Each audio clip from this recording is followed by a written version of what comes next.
Hey guys, what's up? In this step-by-step tutorial, I'm going to teach you two different ways how you can underline text in Microsoft Word. So let's get started. Alright, so the first approach would be the following. Simply type in a word like, I don't know, an example word like that, introduction.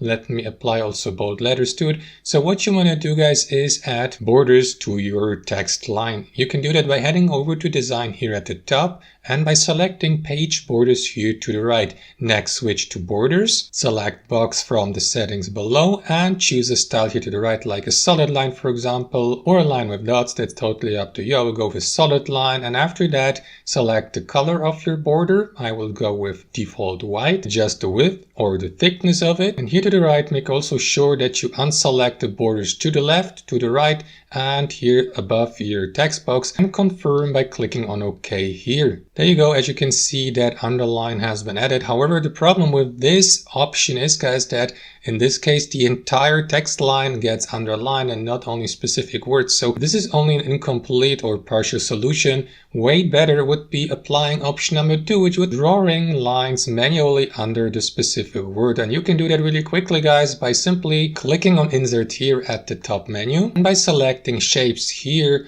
Now from the following list, simply select the line here as your preferred shape. And after that, simply draw a straight line by holding Shift L on your keyboard, just like that, and stop drawing your line, for example, where your word ends. You would like to underline, just like that. And then the last step, apply some minor adjustments. For example, here at the top, you can choose from a variety of colors. You can also switch to another thickness or width of your underline. And here to the right, click on shape outline to choose a different color. And that's basically it, guys. So let me provide you with a second example, but this time with an entire sentence. So type in your sentence here, and I would like to underline that word here, specifically only that word. So again, click on insert here at the top, select shape, select line, and after that, draw your line under the selected word while holding a left shift on your keyboard and customize your underline by applying a custom color and thickness. And that's basically it, guys. That's how you do it. Thanks for watching and have a wonderful day.